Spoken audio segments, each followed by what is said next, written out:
Hi welcome back to my channel. ఈ రోజు కథ సైకో మొగుడు 9వ భాగాన్ని వినేద్దాం. ఆదిత్యకి మాత్రం ఎంత చిరాగ్గా ఉందో ఆమెను అలా చూస్తూ ఉంటే. ఏమైంది నీకు? ఇంతవరకు బాగానే నాతో గొడవ పడేదానివి కదా, ఇప్పుడెందుకు నాతో గొడవ పడ్డం లేదు అన్నాడు అతడు చిరాగ్గా. అరే, నా భర్త చెప్పేది ప్రతిదీ వినాలని అనుకుంటూ ఉన్నాను, మళ్ళీ ఇందులో గొడవ పడ్డం ఎందుకు? కీర్తన, షటప్. నా ముందు అనవసరంగా ఏదేదో మాట్లాడుకు, అర్థమవుతుందా? నువ్వు నా భార్యవి అస్సలు కానే కావు. ఇంకోసారి పిచ్చి పిచ్చి మాటలు మాట్లాడుకు. నువ్వు ఈ ఇంటి పని మనిషివి అంటే అర్థమవుతుందా? నేను పెట్టిన రూల్స్ అండ్ రెగ్యులేషన్స్ అన్నీ నువ్వు మర్చిపోయావా అని గట్టిగా చెప్తాడు ఆదిత్య. కీర్తన ఒక క్షణం అతని వైపు అలాగే చూసి 2 చేతులు కట్టుకుని అతని ముందర నిలబడి, నో సార్, నేనన్నీ మీరు చెప్పినట్టే చేస్తున్నాను. ఇప్పుడు కూడా మీరు చెప్పిన ఆర్డర్నే ఫాలో అవుతున్నాను. నిజంగా తెలుసా, మిమ్మల్ని చూస్తూ ఉంటే నాకు భలే భయం వేస్తుంది. బాబోయ్, నేను వణికిపోతున్నాను. నిజంగా చూడండి, అసలు బాడీలో షివరింగ్ వచ్చేస్తుంది. మీకు కనపడడం లేదా? ఒక్క నిమిషం ఆగండి, ఇప్పుడు బాగా కనపడుతుంది అంటూ కీర్తన వెంటనే తన శరీరంపై ఉన్న చీరని తీసి పక్కన పడేసి, ఇప్పుడు కనపడుతూ ఉందా బాగా, లేకపోతే ఇది కూడా తీసేయాలనా అంటూ బ్లౌజ్ పైన చేయి పెట్టింది. ఆదిత్య అలాగే షాక్ అయిపోయి ఆమె వైపే చూస్తూ ఉన్నాడు. ఏం చేస్తున్నావు నువ్వు అంటూ అతనికి మాట రావడం లేదు. అసలు తడబడి మాట్లాడుతున్నాడు. మీరంటే భయం సార్, వణికిపోతున్నాను, కనబడుతూ ఉందా నేను వనకడం అంటూ అతనికి దగ్గరగా వచ్చి నిలబడింది ఆమె. ఆదిత్య తెలియకుండాని ఒక స్టెప్ బ్యాక్ వేశాడు. చూడు, దూరంగా ఉండు అంటూ. అంటే నేను భయపడుతున్నాను సార్, చూడండి మీకు ఇంకా సరిగ్గా కనపడడం లేదు, వెయిట్ అంటూ ఆమె బ్లౌజ్ కూడా తీసి పక్కన పడేసింది. ఇప్పుడు కనపడుతుందా బాగా అంటూ. ఆదిత్యకి అసలే దిమ్మ తిరిగిపోయి అలాగే షాక్ అయిపోయాడు. ఏం చేస్తున్నావే రాక్షసి, మరీ ఇలా తయారయ్యావంటే అంటూ. కానీ అతనికి గొంతు ఆరిపోతుంది ఆమెను అలా చూస్తుంటే. కీర్తన మాత్రం అతడి వైపు ప్రేమగా చూస్తుంది. ఎందుకో ఆమెకి ఇప్పుడు సిగ్గుపడాలని అనిపించడం లేదు. తన ఎదురుగా ఉన్నవాడు తనవాడు, తన భర్త, పూర్తిగా అతడి ముందర అసలు తప్పే కాదని అలాగే నిలబడి ఉంది. లోపల సిగ్గు కమ్ముకొని వస్తున్న చేతులు అడ్డం పెట్టుకోవాలని అనిపించిన. ఇంతవరకు వచ్చిన తర్వాత తాను దూరం జరగకూడదనుకుంది. ఆదిత్య అలాగే ఆమె ముందరకొచ్చి ప్రేమగా చూస్తున్న కళ్ళ వైపే చూస్తూ ఆమె ఎదపై 2 చేతులు పెట్టి గట్టిగా వచ్చాడు. అంతే, కీర్తన అమాయకంగా కళ్ళు మూసుకుంది అతడు చేసిన దానికి. ఆదిత్యకి మాత్రం మొదటిసారి ఇలా చేయడం, ఆమె ఎదపైన చేయి పెట్టుకొని అతడి శరీరం కూడా జల్లుమంది. ఏదో తెలియని కరెంటు ఇద్దరి శరీరంలో పాస్ అయినట్టు అనిపిస్తుంది. ఆమె వైపు అలానే చూస్తూ కోరికగా కసిగా ఆమె పెదవుల్ని అందుకొని ముద్దు పెట్టాడు. అలాగే ఆమెని గోడ కానించి ఇంకా గాఢంగా ముద్దు పెడుతున్నాడు. అసలు వదలకుండా అతనికి ఏదేదో అయిపోతుంది శరీరంలో. అతని శరీరం మొత్తం ఆమె పైన రాపిడి చేస్తూ ఇంకా గాఢంగా ముద్దు పెడుతున్నాడు.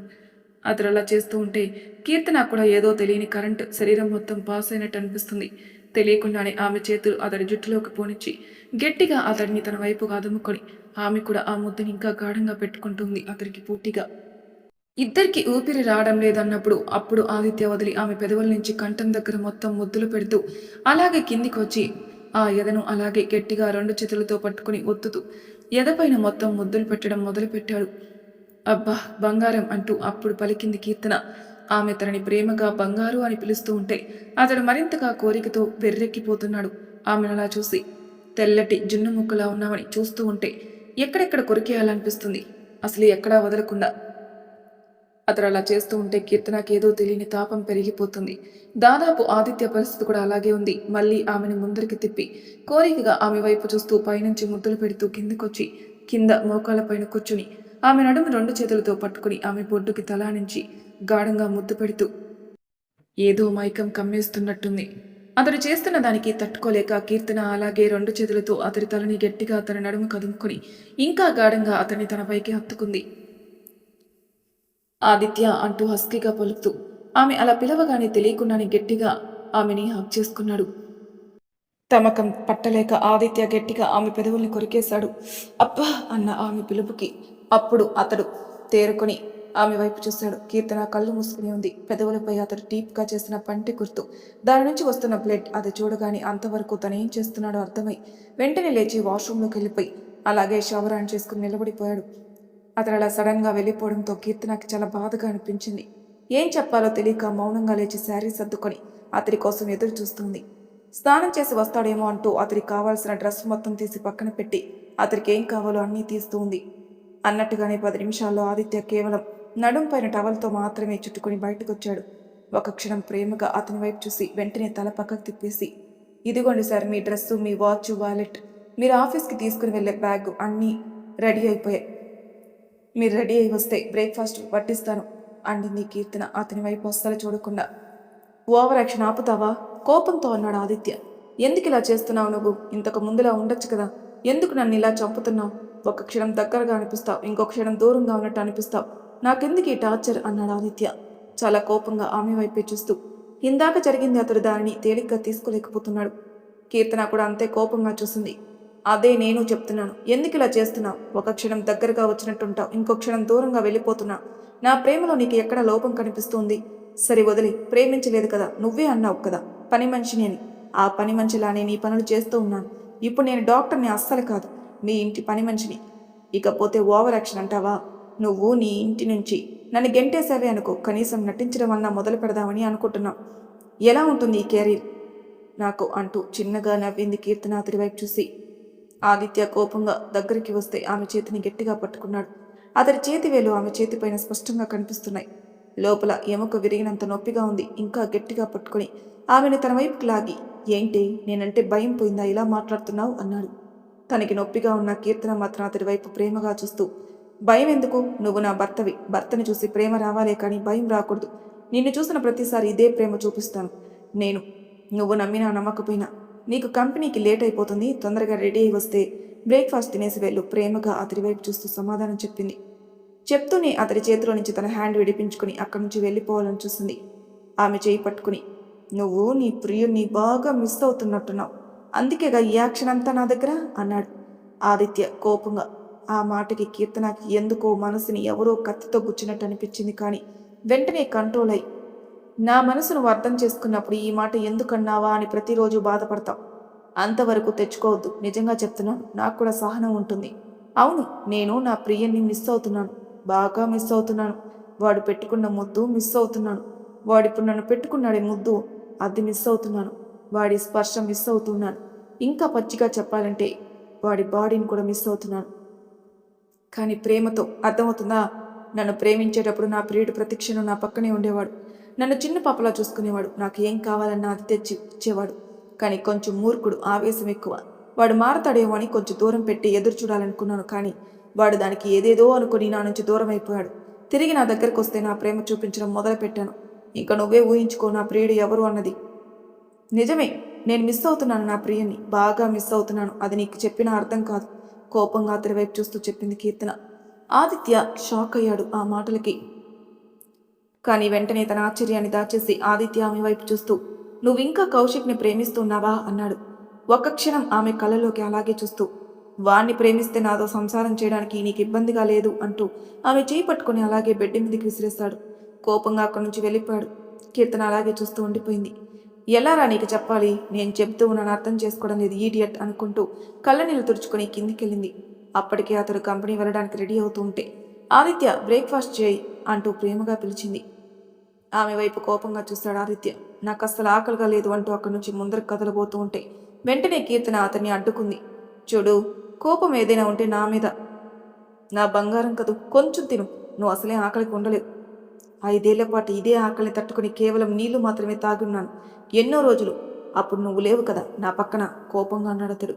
ఆ మాటకి కీర్తన చాలా బాధగా చూసింది. కావాలని, నీకోసమే చేశాను, నీకు ఇష్టమైనవన్నీ, ప్లీజ్ కొంచెం తినచ్చు కదా నా బంగారం కదా. సో వాట్, నువ్వు వంట చేస్తే నేను తినాలా? ఒక పని మనిషి వంట చేస్తే నేను తినాలా? నీ పని నువ్వు చేసావు, నేనేం చేయాలనేది నాకు చెప్పాల్సిన అవసరం లేదు అనేసి ఆమెను విసురుగా తోశాడు ఆదిత్య. కీర్తన చేరుకునేలోపై అతడి కంపెనీకి వెళ్ళిపోయాడు. కీర్తన వెళ్తున్న వైపే చూస్తూ ఉండిపోయింది. అక్కడికి నమ్మకం ఎలా కలిగించాలి అతనికి అన్నది అర్థం కాలేదు. మౌనంగా కన్నీళ్లు తుడుచుకుని పైకెళ్ళి మళ్ళీ స్నానం చేసి కిందికొచ్చి నేరుగా నడుచుకుంటూ అక్కడి నుంచి దగ్గరగా ఉన్న టెంపుల్కి వెళ్ళి అలాగే టెంపుల్లో ఉన్న ఒక చెట్టు కింద కూర్చుంది. అక్కడి నుంచి లోపల ఉన్న బాబా విగ్రహాన్ని స్పష్టంగా కనపడుతూ ఉంటే అలాగే బాబాగారి కళ్ళలోకి చూస్తూ ఉంది. ఎలాగైనా సరే వాడికి నా ప్రేమ అర్థమయ్యేటట్టు చేయి బాబా, ప్లీజ్. వాడు నన్ను నమ్మడం లేదు. వాడు సగం సగం వింది, సగం సగం చూసింది మాత్రమే మనసులో పెట్టుకున్నాడు. కానీ ఆ తర్వాత ఏం జరిగిందన్నది వాళ్ళకి తెలియటం లేదు. ప్లీజ్ ఏదో ఒక మిరాకిల్ చేయవా. జీవితంలో ఇప్పటికే చాలా జరిగిపోయాయి, నాకు తెలియకుండానే, నా పర్మిషన్ లేకుండానే చాలా జరిగిపోయాయి. కానీ ఇన్ని సంవత్సరాల్లో కూడా మారనిది ఏదైనా ఉంది అంటే అది వాడి మీద నాకున్న ప్రేమ. ఇది వాడికి ఎప్పుడు అర్థమవుతుంది? ప్లీజ్ ఏదో ఒకటి చేయవా. వాడి మనసులో ఉన్న మిస్అండర్స్టాండింగ్ అంతా పోయేటట్టు అలాగే కౌశిక్ వర్ష పెళ్లి కూడా జరుగుతుందని వాడికి అర్థమయ్యేటట్టు చెప్పు. వాళ్ళిద్దరూ ఒకరినొకరు ప్రేమించుకుంటున్నారు, ఇష్టపడుతున్నారు. అలాగే నా కుటుంబం మొత్తాన్ని చల్లగా ఉండేటట్టు చూడు బాబా అంటూ మనస్ఫూర్తిగా కోరుకుంటూ అక్కడి నుంచి బయటికి నడుచుకుంటూ వస్తున్నామే. కీర్తన నిదానంగా నడుచుకుంటూ వచ్చేటప్పుడు ఆమె ఒక చోట షాక్ అయిపోయింది పూర్తిగా. అలాగే అసలు ఏ పేషెంట్ అయితే తన వల్ల చనిపోయారని తన డాక్టర్ డిగ్రీ క్యాన్సిల్ అయిందో వాళ్ళు హ్యాపీగా తన ముందర నడుచుకుంటూ మాట్లాడుకుంటూ పోతున్నారు. అసలు నమ్మబుద్ధి కాలేదు. వెంటనే తన ఫోన్ తీసుకుని వాళ్ళని ఫోటో తీసుకుంది. తర్వాత వాళ్ళని ఫాలో చేయాలనుకుంది. కానీ వెంటనే వాళ్ళు కొంత దూరంలో వెళ్ళి మిస్ అయ్యారు. అంటే వెంటనే ఇంటికెళ్ళి ఆదిత్య కాల్ చేసింది. అతడు బిజీగా ఉండడంతో లిఫ్ట్ చేయలేదు. కానీ కీర్తన మళ్ళీ చేసిన వెంటనే నేను చాలా బిజీగా ఉన్నాను, ఏదైనా విషయం ఉంటే మనం ఇంటికి వచ్చిన తర్వాత మాట్లాడుకుందాం అంటూ ఫోన్ పెట్టేశాడు. కీర్తన మాత్రం ఉదయం తను చూసిందే గుర్తు తెచ్చుకుంటుంది. వాళ్ళు బ్రతికే ఉన్నారు. మరెందుకు తన పైన ఎంత పెద్ద నేరం మోపి తన డాక్టర్ దగ్గరికి క్యాన్సిల్ చేశారు అని ఇదంతా చేయడానికి ఆదిత్య కారణమని ఆమె పక్కాగా తెలుసు. అదే ఆలోచిస్తూ ఆదిత్య వచ్చేంత వరకు హాల్లోనే అతడి కోసం ఎదురు చూస్తుంది. ఎప్పుడో రాత్రి అర్ధరాత్రి అయ్యేటప్పుడు ఆదిత్య వచ్చాడు. ఆమెను అక్కడ చూసి నువ్వు ఇంకా నిద్రపోలేదా అని అడిగాడు కొంచెం ఆశ్చర్యంగా. నీతో చాలా ఇంపార్టెంట్ విషయం మాట్లాడాలి ఆదిత్య అని చెప్పింది ఆమె అతడి వైపు అలాగే సూటిగా చూస్తూ. ఆదిత్య ఒక షార్ప్ లుక్ ఇచ్చి కింద నుంచి పై వరకు ఆమెను వైపు చూసి, మొగుడు ఉదయం నుంచి కష్టపడి కంపెనీలో ఇంటికి వస్తే తింటావా అంటూ అడగాలి, అంతేకాని నేను నీతో మాట్లాడాలని అడగకూడదు. ఫస్ట్ నాకు చాలా అలసటగా ఉంది అంటూ అతడు మరొక మాట మాట్లాడకుండా వెళ్ళిపోవాలని చూశాను. అక్కడి నుంచి అతడు వెళ్ళిపోతూ ఉంటే కీర్తన వెంటనే కింద నుండి చప్పట్లు కొట్టింది గట్టిగా. ఆదిత్య వెనక్కి తిరిగి చూశాడు. ఈరోజు మనసు బాగోలేక గుడికెళ్తే నేనెవరినైతే చంపానని నా డాక్టర్ డిగ్రీ క్యాన్సిల్ చేశారో వాళ్ళు బ్రతికే ఉన్నారు. నా కళ్ళ ముందర నుంచి నడుచుకుపోవడం నేను చూశాను. ఆదిత్య చాలా కోపంగా కిందికొచ్చి ఆమె చేయి పట్టుకుని పైకి లాక్కుని వెళ్ళి విసురుగా బెడ్ మీదకి విసిరాడు. నీకు రాను రాను ధైర్యం ఎక్కువైపోతుంది కదా. నేను ఇంటి నుంచి బయటకు వెళ్ళొద్దని చెప్పాను కదా. ఎవరు పర్మిషన్ ఇచ్చారు? నేను చెప్పానా వెళ్ళమని అంటూ బలవంతంగా ఆమె చేతుల్ని తన చేతులతో లాక్ చేసి ఆమె మీదకి చేరి ఆమె కళ్ళలో కోపంగా చూశాడు. కానీ కీర్తన మాత్రం అలాగే అతడి వైపు చూస్తూ ఉంది. ఎందుకు అది అబద్ధం చెప్పావు? ఇంత పెద్ద అబద్ధం ఎందుకు చెప్పావు అంటూ. అబద్ధం ఎందుకు అవుతుంది? నేను కావాలంటే ఇప్పుడు దాన్ని నిజం చేసి చూపిస్తాను. వాళ్ళని చంపడం నా క్షణాల్లో పని. చేయమంటావా అంటూ చూస్తూ ఆమె వైపు అడిగాడు. ఆదిత్య, ఏదో ఒక పొర కమ్ముకొని అలాగే ఉండిపోతున్నావు. నువ్వు దానిని దాటి నిజం చూడ్డానికి ప్రయత్నం చెయ్యి. నేను అనుకున్నది ఒకటి, ఇప్పుడు జరుగుతుంది ఒకటి. కానీ నిజం చెప్తున్నానరా, నువ్వంటే ఇన్ని రోజులు ప్రేమ మాత్రమే ఉంది, ఇప్పుడు పిచ్చి, విపరీతమైన పిచ్చెక్కింది అంటూ విసురుగా అతని చేతుల నుంచి తన చేతులు తీసుకుని ప్రేమగా అతడి వైపు చూస్తూ అతడి పెదవుల్ని అందుకుని గాఢంగా ముద్దు పెట్టింది కీర్తన. అతడి కింది పెదవుల్ని కొరికేస్తూ పై పెదవుల్ని తన రెండు పెదవుల మధ్య బంధించి ముద్దు పెడుతూ ఉంది. ఆదిత్య అలాగే షాక్ అయిపోతాడు. కీర్తన బలంగా గాలి పీల్చుకుంటుంటే ఆమె వైపు కోపంగా చూస్తూ, జాగ్రత్త, ఇంకోసారి ఇంటి నుంచి బయటికి వెళ్ళావు అంటే ఆ తర్వాత నేను ఏం చేస్తానన్నది నాకు తెలీదు. నేను చెప్పేటువంటి రూల్స్ అన్నీ నువ్వు ఫాలో కావాలి. ఒకవేళ ఫాలో కాలేదు అంటే మాత్రం మీ ఫ్యామిలీనే చంపేస్తాను. నీకు తెలియడం లేదు, ఆ కౌశిక్ని కూడా చంపేస్తానని చెప్పాడు ఆదిత్య. ఆ మాటకి కీర్తన అతడి వైపు కన్నీళ్లతో చూసింది. వాళ్ళందరినీ చంపడానికి అన్న ముందు నువ్వు నన్ను చంపాలి, అర్థమవుతుందా నీకు? అతడి దగ్గరికి వెళ్ళి అతడి కాలర్ లాగి గట్టిగా పట్టుకొని చెప్పింది. ఆదిత్య ఆమె ధైర్యానికి ఆశ్చర్యపోయాడు.